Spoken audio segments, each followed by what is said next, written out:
Hey, this is November 12th, 2017. I'm Adam Knight, and welcome to the Haha Jokes So Funny Please podcast.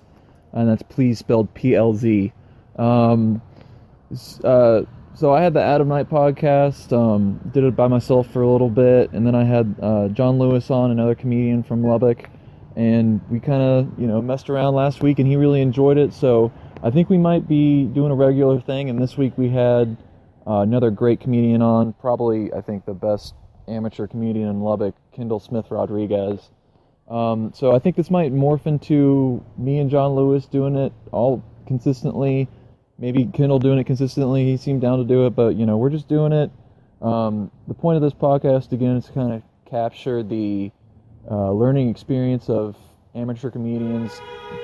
Whoa. There's almost a wreck in front of me. Oh, and a homeless cat just rubbed up against me. Wow, cool. Just trying to capture the experience of learning about open mics and try to portray to the audience, like what it's like to try to start out in stand-up comedy. It's pretty brutal. But a lot of it is just us, messing around, trying to, talk about the rooms that we do and the gigs that we do, and just trying to, make people laugh, I guess. So we have a good time. I hope you guys enjoy this podcast. It's a lot of just kind of going over our week and in comedy, what we learned, and some jokes that we're working on. So here it is. It's Mexican. I'm a very middle-class white person. So here we are. Hello. John Lewis's house again. What? Trap house. Second week in a row. We're here with Kendall Rodriguez as well. Hello. This is Adam Knight. Hello. Here we are. Yeah. I think what happened last week, because I went back and listened to it too, was that I had like the phone flipped over, and I think the mic is like right here. Yeah. Is the mic that you're buying, is it like a, because I don't know how microphones work. But yeah, so the mic I bought is like a condenser mic, and like you don't have to talk shop too much, but it's got like an arm on it and stuff, so it would sit like about. It's like here. A full room mic, because there's like a difference between it's like omnidirectional. Yeah, it's like there's like mics that you like supposed to talk into where it's like close up, right? Versus like mics that you pick mic up or whatever. Yeah, so it's like a room mic. Yeah, it's a nice omnidirectional mic, so hopefully we'll sound nice and crisp. Did you return it? Is it around? Yeah, so the old one I have is actually in there. If you open that drawer, you can look at it. It's really no, the lower one. Oh, here it is. What is this? Simple Success Cookie Press. That's why it wasn't working, guys. Yeah. Is because It was They're mostly- going through my drawers and looking at all of the things that we've thrown in the trunk drawer. We had a simple cookie press that's in there. And then there's the microphone. I'm gonna put it up here like they do in late nights where it's Cool. like a fake. No. oh, nice. It look like Leno. Yeah. Hey. But so what happened this week in comedy? We both did shows last night. Yeah. You've been working. Kendall has a job now. You're what do you do? I'm a barista. You're a barista. Mm-hmm. You guys were killing that blender last night. You really going ham on it. You have no idea how terrible I was like. Maybe. Feeling. I was like, man, I don't want to start this blender. Please be done. Ice. Please Covering it up. Right. It's funny how they'll always try to make like margaritas in the middle of somebody's set. It always seems, no matter what bar you're doing stand-up at. Just a quick introduction. We're all kind of like entry-level stand-ups. We've been doing like open mics and stuff for like, I've been doing open mics for like 4 months, something like that. Ooh. You know how long have you been Show doing off since 2 months, like September 28th, September. so not even 2 months. I think the first thing I went to was in August, so like not long. And then Valid. Kendall, you've been in I it. started in like February of 15. 15? Okay. Oh, shit. Yeah. It's like 3 years. You're like 15, yeah. the Pauly Shore of the gang. Yeah, For like forever. very. So who started? Experience. How many No, people not have very like? experienced, but How I many know what people you have mean. dropped out since you started? Like tons. Yeah, what was the scene like when you started? Was there people that you thought were gonna be around and then aren't anymore? Yeah, like Dave is Oh. one that I thought would stick around. But he was and like, just was do it he till just he doing died. it for like a hobby? Like when did he start? I have Because he's no that old guy, idea. right? You know what we're talking about? Like Yeah, I don't know him. Dave's like 50s. 50s has a huge beard, right? Oh wow, old dude. Okay. Yeah, I've only seen him at one show, which I don't think you were at, or maybe I don't know, but it was like the Goodbye Gary Dorsey show. Oh, okay. That's the only one I've seen him at. Oh, okay, Since okay, I've seen yeah. him. But he didn't he start Yeah, I don't Lubbock know. He just was comedy? in it since I was in it, and I thought he would just keep doing comedy. I expected him to just stop. Really? Announce it, but When did he stop? Recently? yeah, probably about 6 months ago, Okay. maybe less. Mm. And then Corey Mooney was a guy who I thought. But he would be moved to around. Chicago, right? That's valid. Yeah. He started Laugh Up City. I think He started? Laugh Up City. Yeah. Okay. Wow, that's cool. Yeah, I was asking Aaron Durbin about people that were in the scene that had moved on. He mentioned him, and I just looked him up on Facebook. I tried to find something on him on YouTube, but I couldn't find anything. And there's this guy named Josh Norman too. He's also in Chicago. I guess everyone went to Chicago. John, I believe. Oh, John Norman. Is he cool? What were they like? One They're liners? both good guys.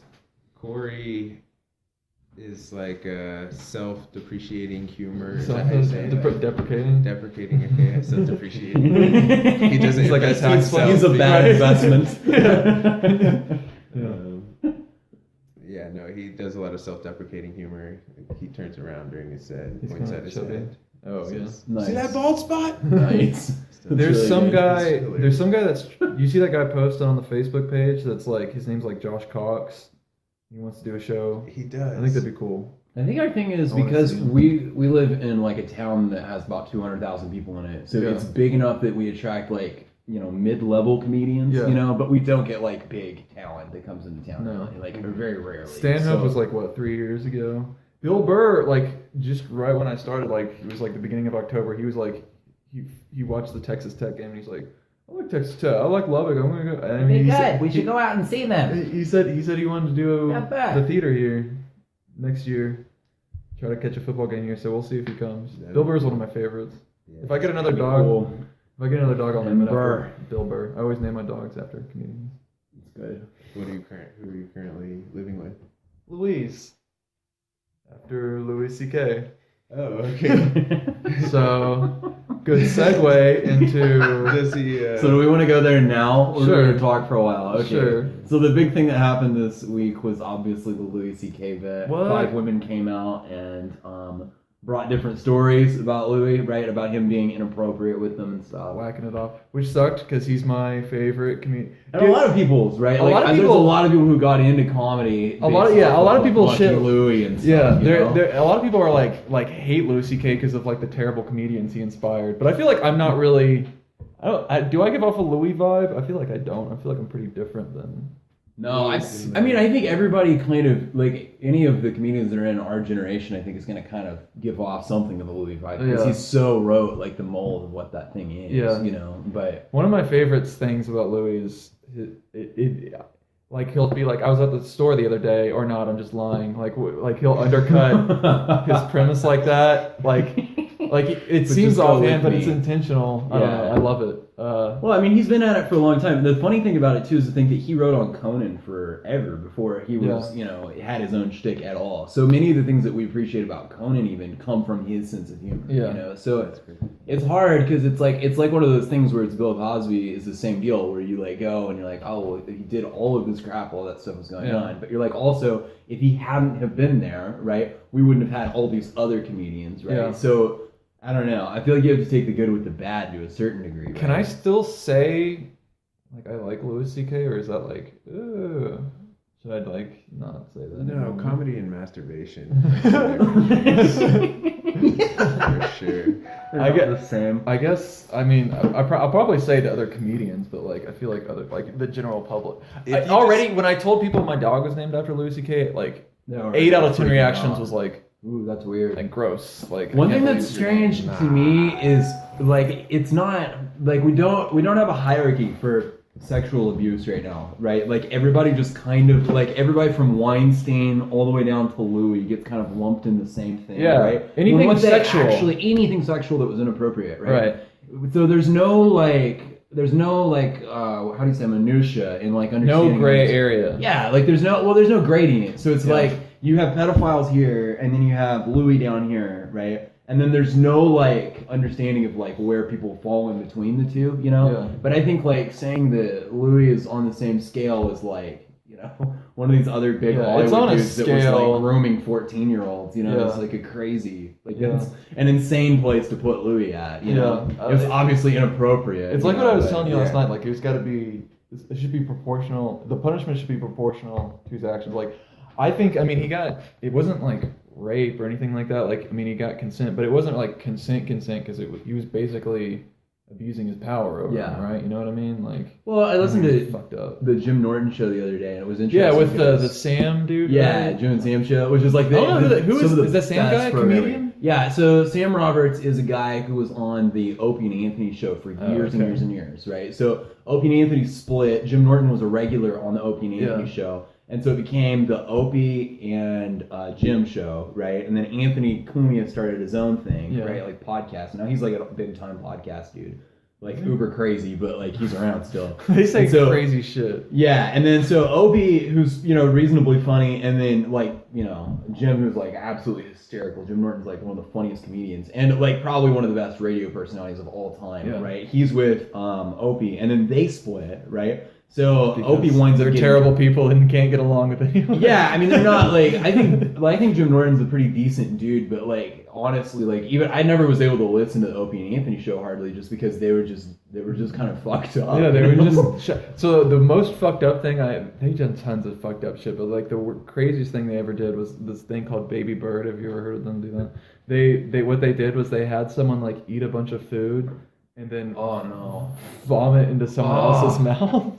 Yeah, it was just shock jock shit. Like the most extreme. One thing they did was they brought in like a homeless dude one time, and this guy like had this little guitar that he loved, you know, and you could tell this guy was crazy. And Opie ran in and grabbed the dude's guitar and just smashed it. And that was the funny thing that he did was you got him, dude. Fuck crazy people. Yeah, you know, that's the funny thing, you know. I was listening to him like an old episode of them like a few days ago, and like Jim Norton was talking about how he used to fill up cups of piss and pour it on people when driving through his car, and like they were cracking up, and I was like, "That's so fucked up."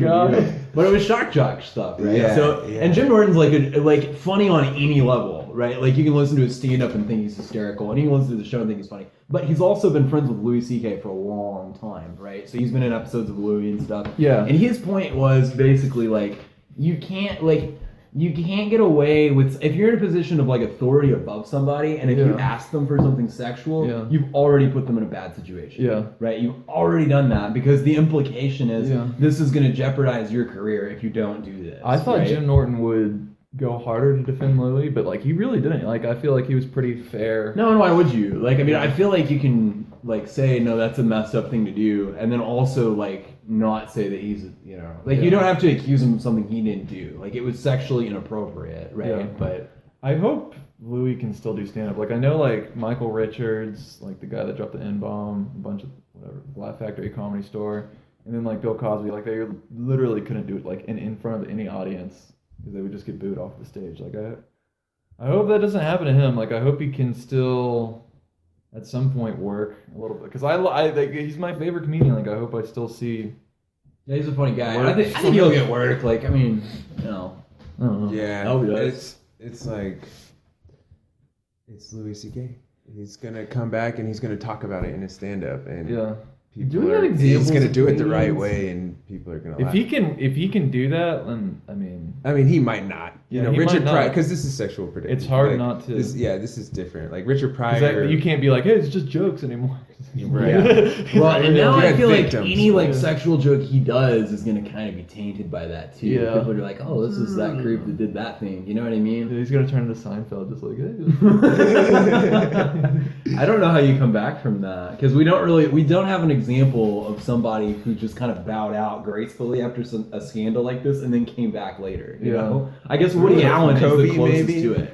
Yeah, but not in stand-up. Though. Like no. you can get booed off the stage if you make a movie. You know what I mean? Like all right. So if you make a movie, like you can find an audience that will go see it. But like if you have people booing you in stand-up, like the whole audience, you can't have an audience because it just takes like one or two people to ruin the show. Right. So here's a question: if Louis C.K. booked Lubbock right now, would you? Oh yeah. I would. I would. There's nothing else to do. Right. One of like three people in the crowd with not having tomatoes, but you know. Yeah, right. I saw him live in Lubbock. Yes, absolutely. I saw him live 5 years ago on the Oh My God tour. Wow. That was the one where he closed with the of course not, but maybe. Which I actually didn't like. I was like, I didn't really like that closer. You know, it's like of course we should respect people with peanut butter allergies. Oh, shit, I'm sorry. But maybe if we close their eyes, they all. So what did you think of Studio 19 last night? What did you think of the crowd? I feel like they were kind of like quiet. First, what's the venue? What's Studio 19? It is a coffee shop where Kindle works. Valid. What's the size? Like how many people? And... Well, the room's real small. The room I would say is like 15 foot by 15 foot, something like that. And it fits. I don't know, as many people as that fits, like maybe like 15 people. Nice. But do you like have a stage and like a mic set up? Yes, there's a mic. There's a mic, but you don't stage, so you're like on eye level with everyone. Yeah. And the first time I did it, there was 2 people in the audience, and it was fine. The second time there was, I don't know, 10, and this was like the most. It was pretty packed, and they were filming it too. Ooh, so bad. I did so bad, and it was on film. That way you can look back and remember. Oh God! And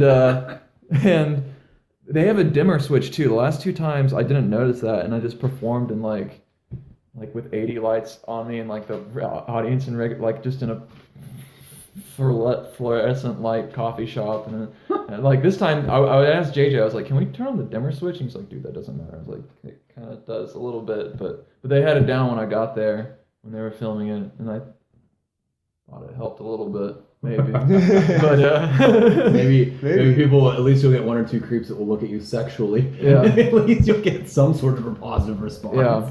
So like the last 2 times, like it was so like there wasn't a lot of people, but like they were kind of like forced to pay attention to you, otherwise it would be it would feel weird, I guess. And I didn't use a mic. I didn't use a mic those 2 times because it's like a room like this and everyone can hear you. So I was like, I'm not gonna do it. But this time I used the mic. And there's like more people, but they did not care if it felt awkward. They were just like, we are not having this at all. Like, we're done. But yeah, I don't know. What was your set? What did your set consist of? So like the first 2 weeks, I can break down my entire comedy career because there's like 6 weeks of it. So like the first 2 weeks, I was just like flailing, doing whatever I could, and nothing worked. So I was like, all right, nothing is working. I'm gonna try to write like one-liners. At least have jokes. Jokes that's a setup punchline. At least, so it's not like a story that drones on forever and ever. And that seemed to work. And then I was like, okay, I'm going to move on to kind of like what I want to do now, which is kind of like the formula that you introduced me to, which is like, this is weird. Maybe this is why it's weird, and then like act it out why it's weird. Like I feel like that's kind of my voice and like how I tell jokes in real life. Like I can't think of like puns or good turns of the phrase really easily, like some people like Stephen Feldman can. But so I was doing that now, and I thought it was all right, but I don't know, man. They did so. That's pretty much that. My set was like so. I did like the flu shot. Well, I have it here. So I did the flu shot. I did old versus new companies, which I think I did. No, I didn't do that in front of you. I did like the marriage thing, which I did in front of you last night. It was a pretty good bet. Is it? Yeah, I like it. I guess I'll keep it around. So the brand of humor that Adam does that I really like is he does like observational humor, but he does observational stuff about things that you wouldn't generally notice, right? Really? It's not like a what's the deal with airplanes kind of thing. It's like a legit like these are things that people do regularly that are really weird that like you don't notice until you're in that situation, right? Hell yeah. Like, one of the bits he does, and this is the marriage bit, is he says, I hate it when people act like their story is so interesting. Right? Yeah. It's really funny. It's like, his thing is like, I have a friend and he and his wife, they were in together, and I asked them, I was like, how did you guys meet? And he said, well, actually, it's a really funny story. And then it winds up being a really boring story, right? And so he tells the joke, and the punchline of it is, a really interesting story would actually be, right? And then he like tells like an interesting story. If a shark went through your television screen and then you wished on a Chris Monkey paw that it turns into a woman, and then you marry it, and that's how you met your wife, that would be a pretty crazy way to meet your wife. That would be absurd, yeah. Right. I don't think the way do that anymore. The way most people like meet their spouse is generally not interesting. Yeah, like within the context of what most people are going to find interesting. Yeah. But I like that joke because it points out like how people generally think their lives are more interesting than they actually are. Yeah. You know what I mean? But I like it. I don't think I'm going to do that anymore because it's just so crazy. I don't know. Yeah, maybe on the second part, something crazy. I don't know. Interesting, but like real life. Like, what would be something like? How'd you meet your spouse? Like, I don't know. We were skydiving, dude. What if you just made it really like ratchet, like scandal? Why? Yes. Like, yeah. Like, oh, dude, you don't believe this. So I was actually with her sister for a while, and then you know what I mean, and you just like make it into a weird story. You like, take it to the weirdest place possible. Right. Then me and her mom hook up. Or I cheat on her sister with her mom. Well, her mom hires a lawyer. Well, no. I wouldn't hire a lawyer. I cheat on her sister with her mom. Well, her mom and her sister get in a fight. Her mom hires a lawyer to sue the and then sister. she gets pregnant. Oh, okay. Yeah. There you go. And then I think I'm the baby daddy, so I get with her. And then like turns out I'm not the baby daddy, so we break up. But by this point, me and the lawyer started getting close. So I started going to the lawyer's office, and she had this janitor who was bad, and that's my wife. That would be an interesting story. Like Something I think that. I might go back to one-liners this week again too. Like I was thinking about one that was like, I live next to a family of rugs, like a mommy rug, a daddy rug, and a baby rug. And I think I'm about calling Child Protective Services because they just beat their children. Instead of cleaning them, I don't know, beat the rugs. Then I thought of this, I don't know, one that was like, people say... The other thing I like about Adam's joke is that they show so much pent-up rage. They do. They do. I try to bring the energy, but like I think that might have been another thing that messed me up. Like, all right, so that was another thing that I wanted to talk to you guys about is like, sometimes I feel like I don't match the energy that's in the audience, and like they're just weirded out. I feel like that happens a lot, like, cause you're very like, you're like here's some jokes if you dare, like if you want, like you just kind of like the way you just like. Sometimes you'll have those note cards and you'll just like throw them down. You're just kind of like, here's like joke if you want. And like some like that Studio 19 like had that vibe last night. You know what I mean? But like I go up there and I'm just like doing jazz hands and they're just like Kendall is like Kendall's like the king of sad boy jokes. Just like here's like joke, really sad thing. Yeah. Joke, really sad thing that's also funny. I gotta get happier. I plan on it. Kendall's big closer is he'll come out and he'll go, you're just gonna have to tell it, dude. Like I'm not gonna be able to do your bit. The one where you just walk off. Like, that's the one. Yeah. I thought you were gonna close with that. Like I was like, dude, he's gonna keep going. But then he came back. He did that last night. I should have just walked out of this. This joke works every time though. Like hasn't been a night. Which tell your joke. Like how does it go? Okay. You guys want to see an impression of my dad? Walk off the stage. That's the joke, and it works every time. It does work because I think everybody goes, "Oh shit, here it comes!" You know, they think something great, and then it's just nothing. And it's like this empty void. My favorite part. I have a couple problems with it. Oh really? Because it didn't do too great. Like that's kind of like I think where his point turned, because like his first part was really great, and then the second part was like, Yeah. Which is kind of what they were giving me. For sure. Like if you do anything weird, like that's kind of what they were giving me.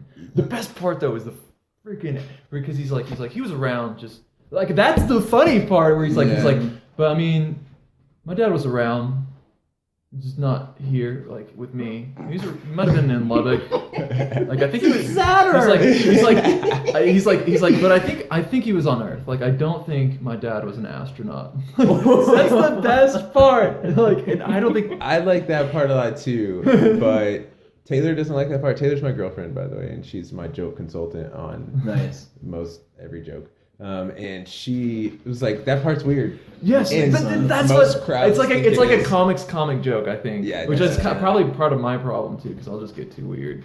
Like, but I like that, and I had a guy one time. I tried to tell him. I said, "What's wrong with this joke?" And I told him the joke, and he just said, "Well, I mean, it makes some good points, but it's just not funny." So you get too caught up in your head thinking, "Oh, this is a weird thing," and then you don't find the actual punchline, and they're like, "Well, then it's not funny." I think it's a story. Yeah, I think the albino girl joke that you do. I think if you set up the albino thing a little better because I didn't get the I don't know it. It's like I've got a white girlfriend.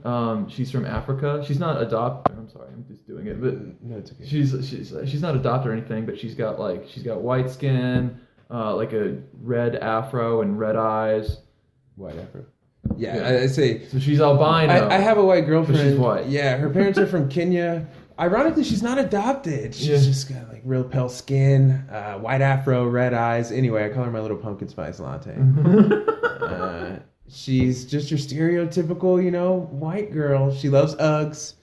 She got well, not Uggs. They're not the brand Uggs. She carved an alpaca and made some boots, but they look just like Uggs. And I think you might have to say. I think here. Yeah, that one takes you to a weird place. I think.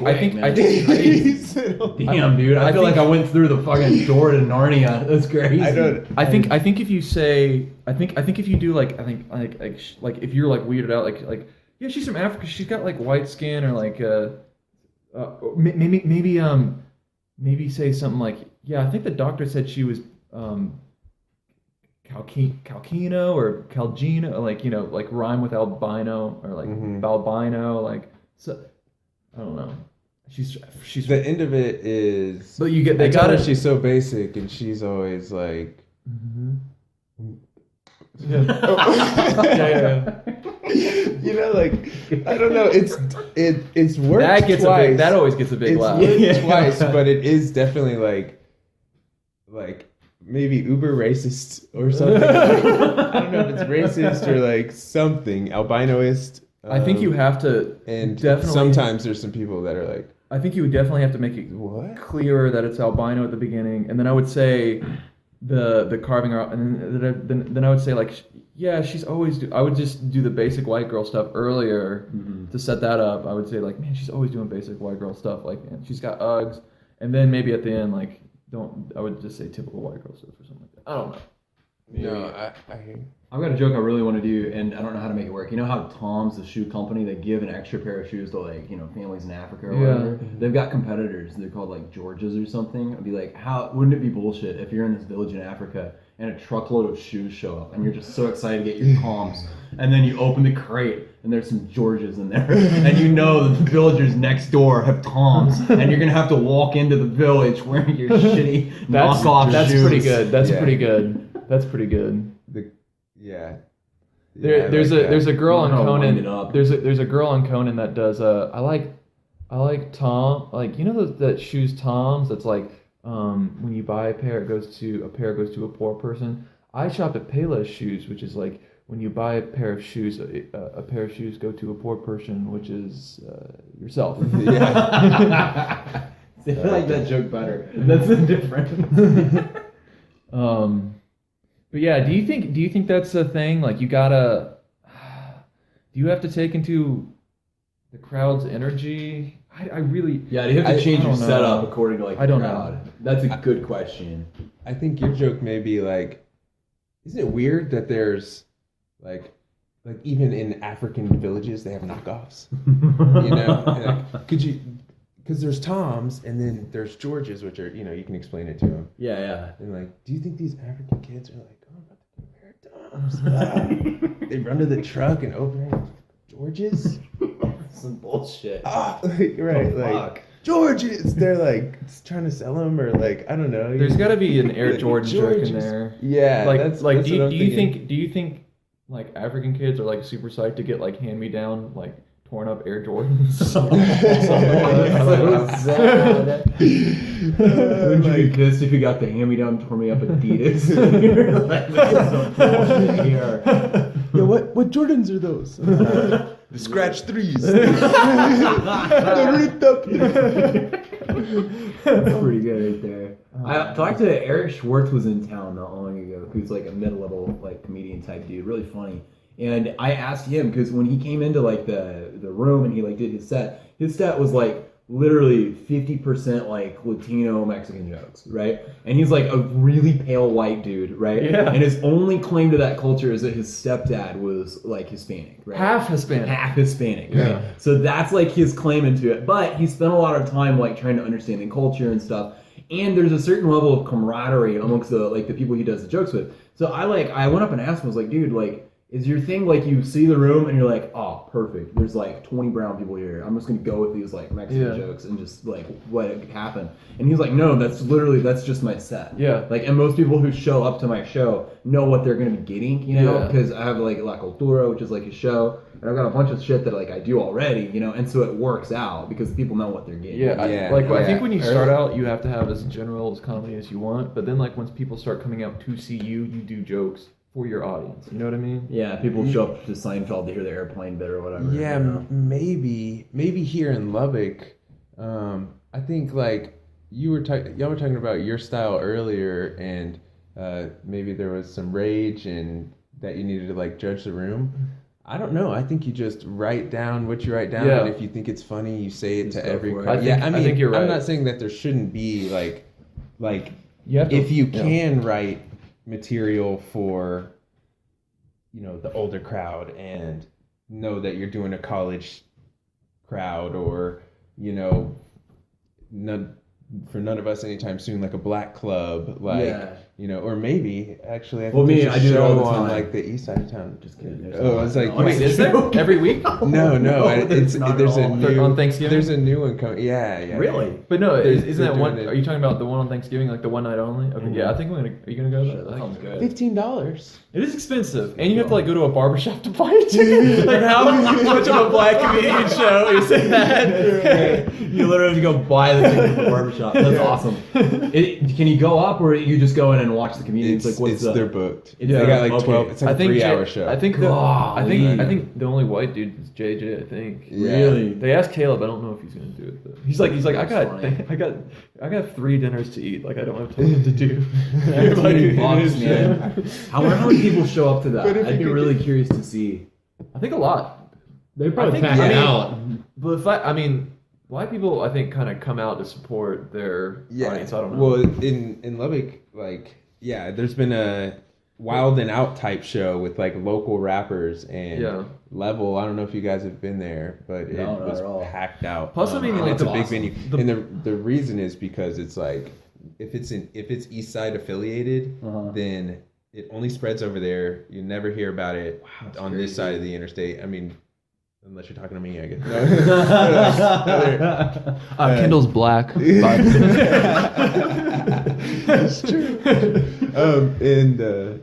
So I think that's why that happens. It's like it's so separated. And I think we got some really good black comedians here too. I think if they they kind of just go up there and kind of like fart and do whatever, but like they're just so naturally funny. Like Sherrod just is like always drowning in pussy. Nikki talks about having a huge black dick. Just hilarious. That's never not funny. Yeah, Joe Cash is always. But Joe Cash hang out? He kind of runs both crowds, doesn't he? And Joe Cash is thinking about starting an open mic too. Really? He wants to start one. So he's going to do it Sunday or Monday at like a hookah lounge. That'd be sick, dude. I love that we could have 7 open mics a week. That would make me very happy with life if we had an open mic every night of the week. I would love to do. Awesome. I say this, but I'd like to try at least once to do a black crowd. Yeah, I would too. I know Bill Burr used to do that. Like he's like, you got to go where you suck, you know, like you gotta, they make you better, too. I don't know. Yeah. The good point for me is I suck everywhere. My act is like so wide. Be improving all the time. Yeah. The world's my oyster, right? Yeah. I was just saying, like, my act is just so wide. I don't know if they'd like, if I can like make the joke on me, they might dig it. Like Bill Burr was just, joke might not land so well there. Yeah. Like Bill Burr was like, you have to like be their mascot. Like, hey, I'm the white guy. I don't know, but like I don't really understand how he navigated it, because he said like be the like you kind of learn that you're the mascot and that's kind of how you work it. But then he also was like, fuck people that do that, so I don't really get it. I don't know. That's his opinion. I don't really. I have the one joke that works pretty well for that, and it is, hey guys, I wanted you to all wish me congratulations. I just got landed for a movie role. I'm going to be the live action version of Butters from South Park. Hey guys. You know? So they wanted the whitest person they could possibly find. That's the whole shit. You could do a skinny bit too, or something like that. That's true. I think I've got a bunch of So you know what I think Sherrod said about him? He's like, I've never seen skinny jeans fall off of them. It's pretty good. Suede's big thing is he'll get up and he'll just do, dude, I gotta take you to Golden Corral. We gotta go to Golden Corral now. This fucker's starving. I thought about doing one that was like I really wanted to stand out in comedy, so I grew a beard and did a white guy and did stand up comedy. Really setting myself apart. That's good. I don't know. So the next show we did yesterday. So that was Sunday. So yeah, that was Sunday. That was the first show of the night. That was the first time I did 2 mics. That was an open mic, and then we did. Have you ever done Freaky Tiki Tavern? When it was the Laugh Off. That was the laugh off. What was it like then? Were there a lot of like people that would show up to it, or really? For a while. Yeah. The first one was packed. Second one was. When did that start? They had to start this the second and third one. They had to not let people in. Did that start earlier this year? Last year. About a year ago. Yeah, like maybe early last year or. Okay, so it's been going on for a while. A year and a half ago. Yeah. Okay. So, how? Do you know where? I know Caleb gets like Laugh Hub City gets paid. Like I know we get paid for that show. We get paid for Bar PM. We get paid for backstage. We get paid for Laugh Off. Well, how do we get advertised? Like how do people hear about? How did that Facebook ads? That's all of it goes into Facebook ads. So like, and that's how I found out about the whole scene. Was like literally it just came up on Facebook. It was like Laugh Hub City or whatever. So it works, you know. Like, awesome. Yeah. I've got a Facebook page that I put like shitty memes on and stuff, and I like promote them that way and stuff. And I've been able, like, I don't have anyone in my friends group that's on, like, likes the page, you know? That what? I don't casually, like, yeah, I mean, I work in a marketing company, so, like, we do, like, Facebook promotions, like, all the time. And it works really well because you get people that are inside of, like, a local area. That's so funny. I've heard that they don't work. Interesting. Nah, man, they work great. Like, I don't have any of my friends like this page, and in the last, like, 2 weeks of having it open, I already have 100 followers on it. We should take some of that money. Like $15 on it. I think we should take some of that money and then pay the comedians that we have and say like if you invite all 1,000 of your friends to like this, you know, you get $10. It's true. Can you do that? I've never invited someone to like a page. Can you just like? I did. Is it just like invite all your friends and do it? Yep. And the following on the page is pretty good. It'll go. You're being spam, man. You need to cut it out. Then you gotta wait a day or two. But if you press that invite button, it'll. I used to do our media team, or I used to do our Facebook team for my fraternity, and like when you put effort into it, like because they give you like stats. But do you have like your own page? Like you can tell like how people are engaging with it, and how many people are seeing with it. Like it starts going up. Yeah. And you put effort into it. Sorry, yeah, I know it's about like consistent posting. Yeah. And, interaction with people too. Enforcing people to invite their friends and stuff like that. That's true. What were we talking about? We're talking about Freaky Tiki. So Freaky Tiki is this shitty tiki bar that's on the east side of town, right by the interstate. It's a weird place. It's in the middle of.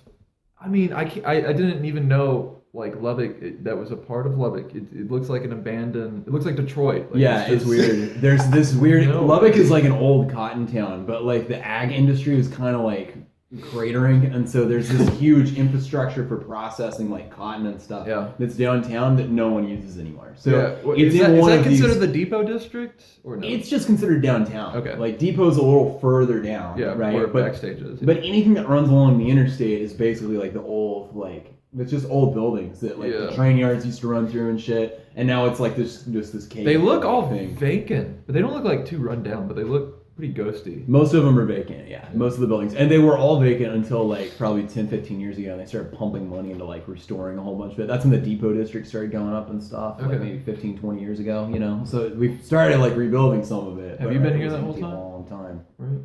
No, 15 years, 15 years. Okay. So, where'd you live before that? I didn't know all this. That's true. I've been here 15 years. I know. Where'd you live before Lubbock? Odessa. Nice. Odessa, Texas. Better in Midland. Or Crane. No, it's not better. Better in Crane. Yeah, probably in Monahans. Cool. Andrews. Geographical jokes. It might be better. You and the rest before of the audience that, have I no was idea. in Fort Worth, and before that, I was in Abilene, Texas. Nice. That's like a little thing. So Texas Bowl. Shitty Tiki That's Bar. right, West Texas, very much. Anyone? Weird crowd. So I the guess- way I it guess worked we should- out was there were like different pockets of people. We had the Obligated Friends Yeah. crowd, which was probably like 25, 30 people. Yeah. And then we had another 15, 20 people that were there for a poker game, right? So like Right. the owner of the They bar were was like- hosting a poker night They there. were like in their 40s, bald. We're having it. No, they were not. Like one of them laughed, I think, at like 2 or 3 of the jokes, but like they also closed out like halfway through like the set and just like went home. So like I think they got tired of like trying to play their game over us telling shitty jokes. So they were- and just like went home. They were the table closest to it. The next table over was like all of Landry. Yeah. Landry's friends, and then as you know, like tables far scattered out, which is great for comedy. You want them as far away as possible, yeah. So, but I mean, I guess it was a pretty big. I mean, It was a good sized crowd. It was like it was just 30, very weird. 30 people. I don't know. It was you just had a bunch of people who were there for different things. So the And best. So the part that we have not mentioned is that there were these two. Meth heads. That's the best word for it. Yeah, Meth heads. just like fuck ups at life, like wearing a chive shirt that said polite as fuck, and then the other one had a shirt that said DAR, which it looked like the logo from Dare, like the drug thing from the 80s, and it said dumb as fuck, or dumb as a rock. dumb as a rock, Oh, okay. dumb as, which is wrong. It's 2 A's. I want that shirt. And winning. and it smelled like shit. Did you notice that? Yeah, it smelled terrible. I know what don't the thing think was. it literally smelled like sewage in there. Yeah. Luckily, and they started cooking pizzas and it kind of covered it up. But like, I think it was like the fountain that they had going on, but it smelled. It smelled really Have you ever bad. been there before? No, this is my first time going. I was very happy with it because I was hoping it was going to be like a really shitty dive, and it was, So I was super, super pleased with the situation, and it was But like the funny thing is that it's trying not to be a dive. Like it doesn't even know. yeah, I know it doesn't what it recognize is. that it is, which Yeah. just makes it even funnier. Yeah. So okay, the first guy that went up was a dude named Suede, and Suede is like, he was like a lamb before the slaughter, man. He just like went up and like He knew those two shitheads. Yeah, he knew They the were like shit. playing. All right, so within seconds when Caleb opened, they started shouting shit. I don't even know, like, oh yeah, hey.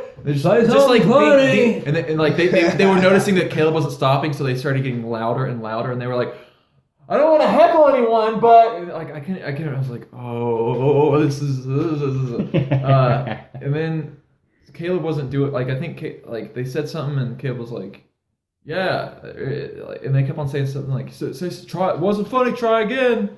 Well, And, nobody would put them down. They would just like Caleb would acknowledge them, but then not like just slam them. Yeah, And Caleb was so- like, all right, this is gonna be one of those nights or something like that, and Suede went up, and I think he knew them, so, and then he was like, he was talking shit to him pretty close, like they got within like 10 feet of him because they were playing darts near him.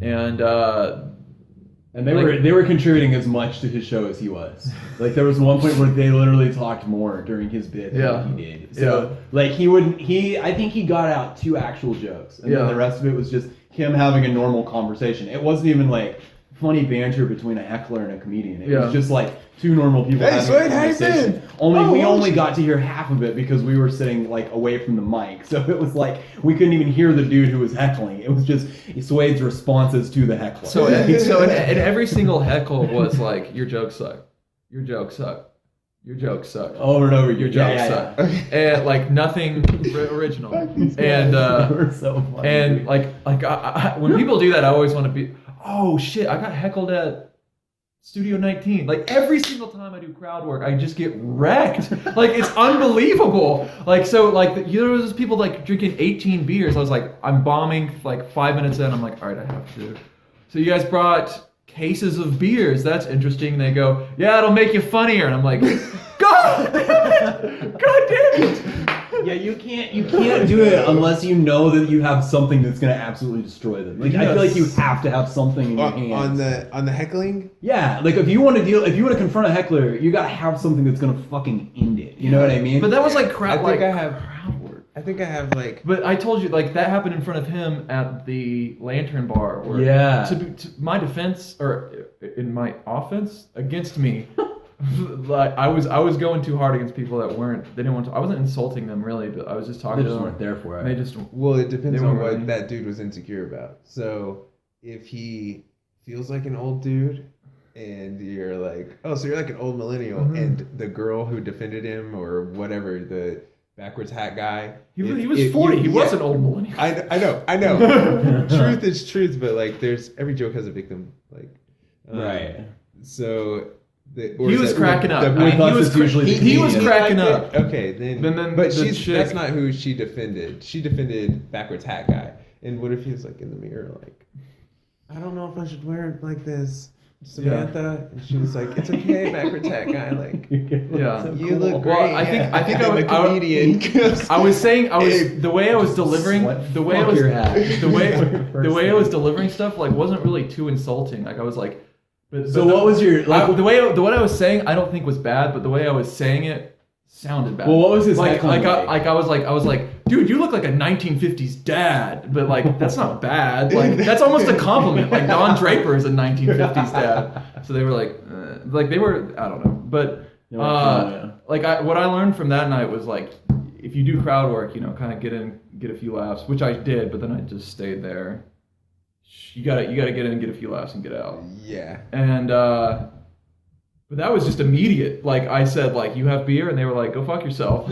You're cool. Yeah, I know those guys. That's funny. They were there because my Instagram post, I'm pretty sure. Nice. Yeah, so I'm That's glad awesome. they were A-bags. So what wound up happening with Freaky Tiki was you went up like right after Suede, right? Oh yeah, so I guess we didn't finish on Suede. So like they roasted so us. they just like it's wrecked. just absolute So their heckles sucked, but Suede I mean, wasn't.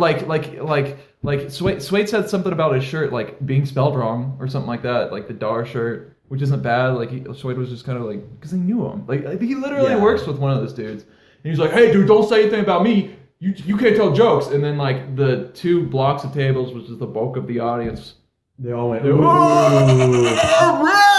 like, and so it's like, okay, cool. Like, No, why? Did Okay, you see so- Caleb started doing it too? Like,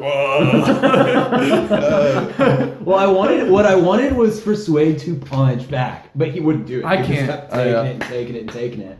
And then finally he got off the stage, and Caleb had to come back and like try and like recover everything a little Yeah. bit. And he was like, "Oh, hey, that was crazy, huh? Well, we Yeah. got more jokes for you, you know. Yeah. Have you guys heard my joke about, you know?" So I was tries to recover things, you know. So I was in the do spot, and I can't deal with that. Apparently, like I knew they would just wreck me, or I don't think they would wreck me, but the audience wasn't on my side. Like I think if an audience like is paid to see you, like you can wreck hecklers, but like if you're trying to win, just make an audience laugh and win them over like a bar show, like I mean I don't know. So and I knew like the audience was already like, "Boo." So I'm like I just have to power through it. And they were trying to talk.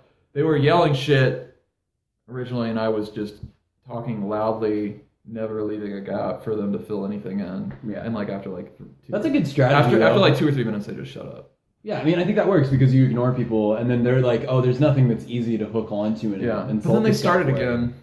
Well, Next so comedian. with the next comedian, they just kept kind of doing it, you know, and then they got bored of the situation and just left, like probably like halfway through the show, you know. I went on last, and I was angry about it because I had like And the he had whole some good time, jokes. I'd been sitting there making material about this, right? I literally had like 4 jokes about the fucking place, right? and I had 2 or 3 that I was like, if they come back at me, I'm gonna just hit them so fucking hard that they're gonna be in outer space. They're not gonna want to fucking come back, right? Right. So I got up there and I said, "Hey guys, we had some celebrities here tonight. We had the models from Dogs Playing Poker," and everybody just started laughing, you know. And I was like, and we had 2 celebrities here as well. They're brilliant impersonators. They were impersonating people with personalities. And they all laughed. But was one of good. them had a shirt, a Chive shirt on, which was a dead giveaway. No one with a personality wears a shirt called the Chive. It doesn't happen. Yeah. Right. No one reads that site that has a personality, you know. Yeah. And then already ruined. and then I smoked the bar. That was the last piece of crowd work I did, and I said I figured out this bar's theme. It's actually not islands. It's desperation, you know, Yeah. or like Regret. Regret, yeah,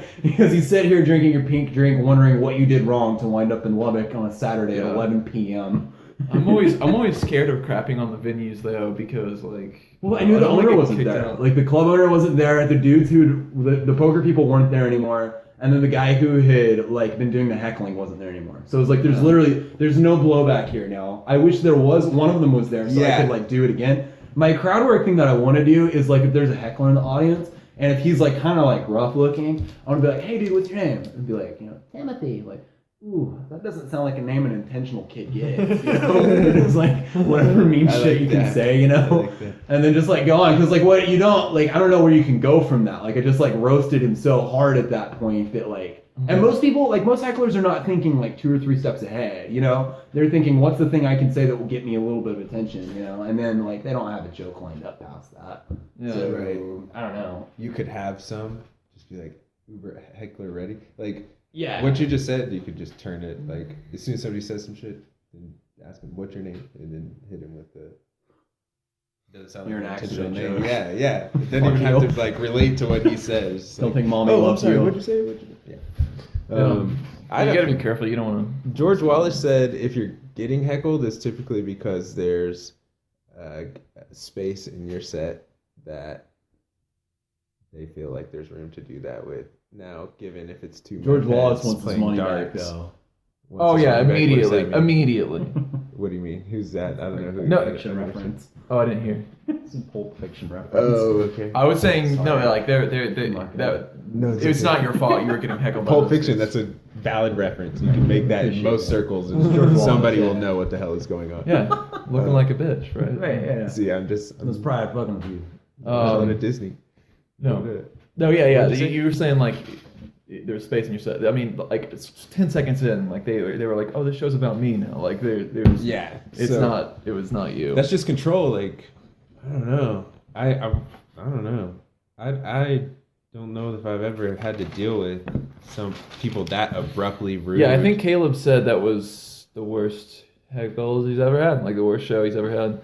Caleb's almost got into a fight with them. Like he's like, He was really angry. He was His like- ears were red and shit. It's like, holy shit, dude. You're so mad. Yeah. And I wasn't annoyed by them. I was like, honestly, I was like, holy shit, this is great. Like, this is gonna be fun. Like, we're gonna fucking deal with a real idiot. Like, and it wasn't like someone that had half a brain. You know what I mean? It was just You like, should have told Caleb you wanted to go on. dude, I wish I could have. I just didn't want to bump people because I honestly, like, in that moment, I think You would have bumped me. Tough I'd be like, fucking go, you go, dude. I don't fucking care. please. Man, Go. I don't know. I kind of suck though because like I've been like playing like this arsenal of shit, and then like at the end of it when they all left, I got to use it. So it's like, well, there's also no like I need to do it with somebody that's actually there next time. Yeah, actually yeah. Fucking knock them back into the Bronze Age. Yeah. I don't know how you. It's good though that you were like ready. You were writing like, oh, I'm about to shit on these dudes. I don't know how you kind of win a room. It would be so much better if we had a room. I think actually the best room for comedy we have is like the rec room, and if we could fill that, we would really know. Okay, is this the jokes or is it me? What's or is the it venue comedy? like? What's the rec room? It's in a hotel bar. Are you asking for the podcast? Or? Yeah. Have you been there? For everyone else who doesn't have know. you been there? No, I haven't. It's in a hotel. so me too. It's but- in a hotel. it's in a hotel, and it's 30 feet by 15 feet, so it's real small. That's what makes height it good. venue. Yeah, so it's close. It doesn't have a stage though, but I mean, we just need a comedy club. Like we need a comedy club. What's the acoustics like in there? Reasonable. Yeah, it's probably like maybe a little less echoey than this. Okay. I mean, yeah, that's when like people are closest up to you, but like still, those are like tables. I mean, like what you need is, a small room with a low ceiling with chairs that are facing you, and it's not a bar. Like it's like people are there to see. Yeah. But like the reason Tuesday went so Tuesday we were there, it was packed, and it went so good because people were there to see comedy. That's and it was awesome. good. That's crazy that there were that many But the people problem turned is- out for it. How did they hear about it? Do you The know? problem is that that was like a hot room and everything worked. So like I mean like like there's bad rooms with nothing works. There's good rooms that everything works. Yeah. And so if we could just get that room filled Yeah, if every night was a good night, it'd be great, wouldn't it? Well, if every night just had like no, if like I think that should be our room where we're like, all right, we know it's, we like I still don't know, like, okay, does this joke work or not? Like, 'cause sometimes it works, sometimes it doesn't. I don't know if that's the joke. It's assigning a room to test it isn't going to test it because the crowd will ever change. Like you're going to be able to smash. But what I'm saying is, like, I need joke here and not like here. you need to have like an opener that you can do, like I've got one that's like I recently became debt free. Now I have a net worth of a toddler. My asses include one blanket crying closet. Like, I feel like that's a good opener to kind of test the crowd to see, okay, now I know which jokes are going to work and which jokes aren't going to work. Like, that you just need a comedy club. Yeah, I think a club would be nice, but then you get all the politics of dealing with a comedy club too. So like, people have to compete to get on stage. I talked to this dude who was the opener for Eric Schwartz, and the way you get on now that's the biggest comedy store in like the world. Yeah, but any club's gonna be that way, dude. Did you listen to Caleb when he was talking about getting on in LA? Like, yeah, but that's those fucking. But any of those open mics, that's like LA. I mean, it's not like that in Atlanta. Like, there's like the Laughing Skull, which is like the big comedies club.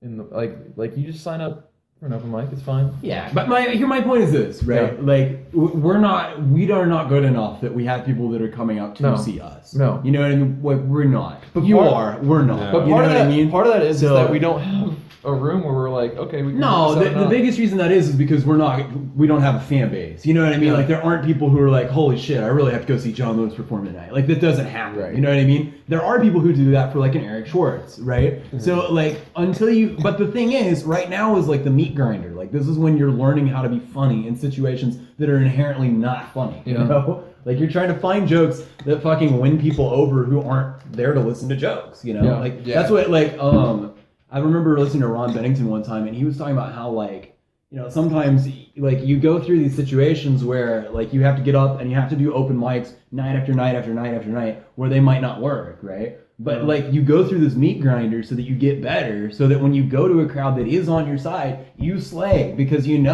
fucking 400 jokes that are actually really funny, Yeah, Leno said 7 years.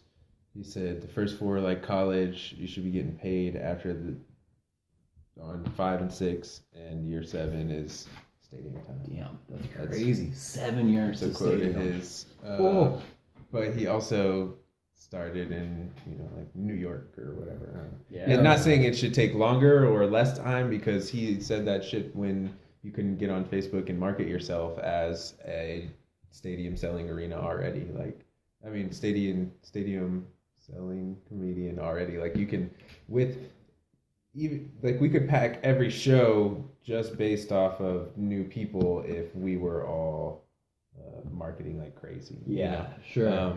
That's probably true, man. And I wonder if like our marketing game got better and we were like, yeah, I'm performing at this thing tonight, which I had like 5 friends. I shared something on Facebook and they're like 5 friends like, yeah, well, I'm come out and see you, maybe, like interested people, but not anyone that wanted to come, But if I promoted myself better, I might have more people that came out, Yeah. Like you had friends that came out and saw you, Like, right. I put it on Insta. Yeah. The first came out, but that's nothing, The first flyers, working on it anyway. Go ahead.